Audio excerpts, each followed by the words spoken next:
Yeah. We had a really good question that I thought would be worthy of discussion, and that was how do you hire for a role for which you know nothing about, specifically an executive leadership role. And I think every entrepreneur, if you achieve any level of scale, you're going to face this.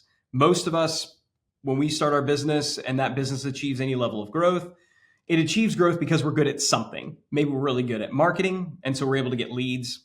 Maybe we're really good at sales, and so we're able to convert them. Maybe we're really good at the product or the services side, so we're able to make people happy. But ultimately, and we're sort of able to build enough people around us to kind of make up for the areas where we're a little bit weak. But if the business is really going to scale, we're going to have to hire some people that are truly exceptional at those functional roles that we're not good at and we don't know anything about. And we're not really skilled at evaluating talent for that.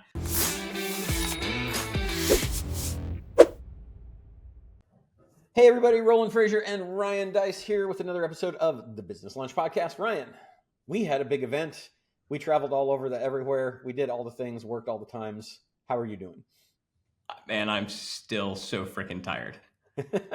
I am so tired because you're right. Yes, we had a big 3-day event. You and I are both of the introverted variety. I was incredibly tired afterwards. All I wanted to do was curl up in a ball and not be around people. And then my wife, who I love, adore, cherish more than any other human being on planet Earth. You went to that. Yeah, she said. So I live in Austin, Texas. Austin has live music capital of the world, self-proclaimed. Has a big music festival every year called Austin City Limits, and she said, "We've never been. We should go." And so we got tickets to the like to just pop in and then leave. Oh, that's exactly how it goes. Yeah. So we went to the Austin City Limits Music Festival. Right after this event ends, I get to go and be around gobs of strangers in the 97-degree heat, which normally it's quite nice in Austin in this time of year. Not this year, my friend.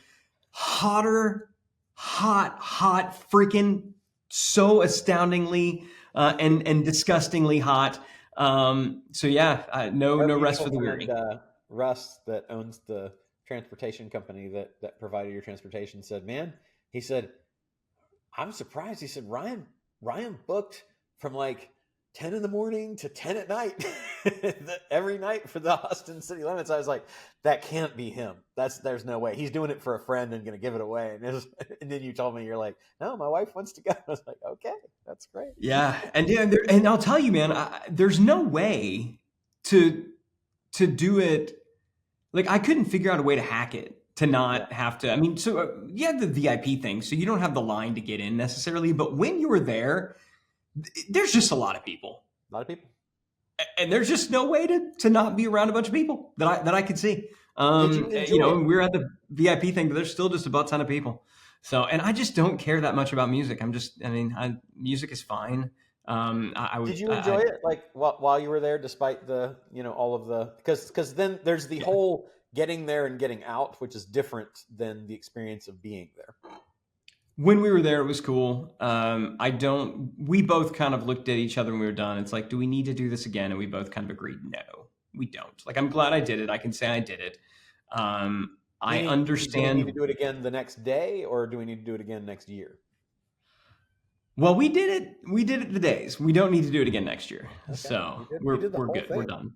That's impressive. Yeah, we were gonna. I mean, if you're gonna be a bear, be a grizzly. So I like it. There you go. What about you? Did you actually get to rest up afterwards? No, as you may remember, I flew to Las Vegas immediately after with one of our portfolio companies to meet with a bunch of people about acquiring it, and we had all of those meetings, and it went well, and looks like it's going to move forward. So that was really that was fun. Yeah, and then came home to some other plans that were made. So. It's one of those. I knew though going in, there's like 3 weeks of. There's an offsite tomorrow for 2 days. There's a trip to Salt Lake City. There's a trip to London. There's another event on the back of that. But come the end of this month, I'm going to get at least a day. Now it should go back to the relatively not terribly busy life. So I'm looking forward to that. There's always seasons though, right? Yeah. And look, we We complain, but we wouldn't have it any other way. I think we're commenting. We're not complaining. We're commenting. I actually would have it another way. I don't think I would go to another music festival. Yeah. I'm not a music festival person. Yeah, that doesn't sound fun to me. Okay, well, let's talk about something that is of interest to the people who watch and listen to this program, which you have from, I think, some of the people at the event. We're asking some questions that you thought might be good. Is that where we were? Yeah, we had a really good question that I thought would be worthy of discussion, and that was, how do you hire for a role for which you know nothing about, specifically an executive leadership role? And I think every entrepreneur, if you achieve any level of scale, you're going to face this. Most of us, when we start our business and that business achieves any level of growth, it achieves growth because we're good at something. Maybe we're really good at marketing, and so we're able to get leads. Maybe we're really good at sales, and so we're able to convert them. Maybe we're really good at at the product or the services side, so we're able to make people happy. But ultimately, and we're sort of able to build enough people around us to kind of make up for the areas where we're a little bit weak. But if the business is really going to scale, we're going to have to hire some people that are truly exceptional at those functional roles that we're not good at and we don't know anything about. And we're not really skilled at evaluating talent for that. So whether I'm a marketing person and I need to hire an amazing salesperson, or I'm amazing at sales, I need to hire, an amazing finance person.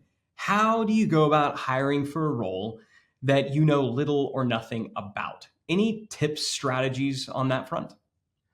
Yeah, I think so. I've been through quite a few hires lately and gone through different search firms' processes.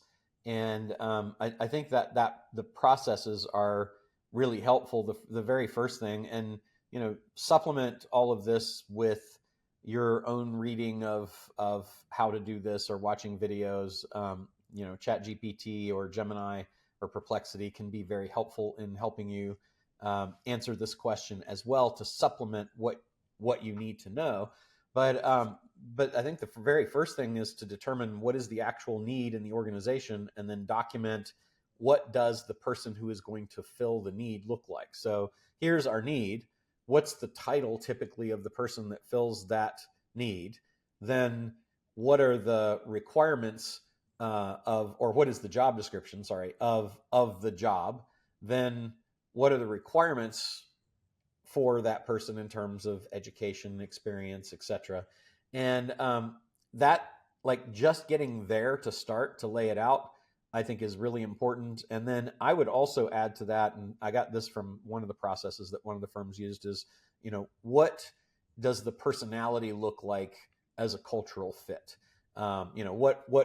What kind of personality matches the culture of the company? And after doing that, then Can I stop you there? Because I don't know how to do that, because I don't know what the role is. Like, how do I sure. write that? Do I have to get a firm to help me with that? No. So let's say, I mean, that's why I say just identify what's the need. What do we need? So like, let's say, pick the portfolio company of your choice. What do we need in that company? Let's say we're going to need a VP of sales.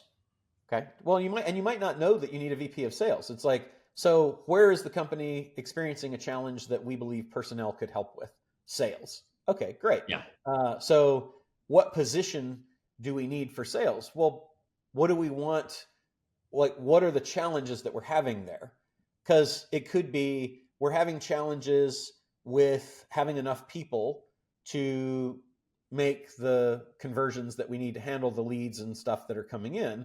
And then that might mean, well, then do we want to go after the symptom, which is we need another salesperson, and so we're hiring for that?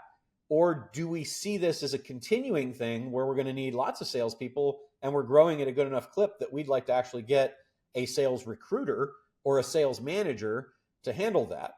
I don't know. You look at the situation. If we think for right now, all we need is another salesperson, okay, well, then that's a different thing than we need somebody that's going to hire salespeople. And it's a different budget as well, because we're going to have the person that's hiring the people and supervising them, and we're also going to have the people. That sounds more expensive. And So we're going to assume for this discussion, we know we're hiring a functional leader. So Okay. it's a high level person, but it's not an area that we're necessarily skilled at. So let's operate under that assumption. Yeah. So then I would enlist the aid. If I have a search firm, a good search firm is going to help you significantly with that. If you don't have a search firm helping, then I would go to AI and say, give me I say, you are a you are a recruiter with 20 years of recruitment experience identifying sales team personnel for companies that are located in the United States doing between X and Y that are looking to grow their sales team, if that's what you're trying to do. Now you've got the role clearly defined. And then I would say, what is the title of a person who would be able to perform the following tasks? List the tasks that you identified that you want done. And what would the job description and the hiring requirements typically be for that? And I've gotten fantastic answers from that just in getting that first part done. That's not any of the interview part yet or anything yet. What are your thoughts on that? Well, yeah, I mean, so I'm trying to think if so. It seems like you're saying you don't know, so you need to tap an outside expert. Ideally, if you have the budget, go with a search firm who specializes in finding somebody for that functional. If you don't have that, AI can work as well.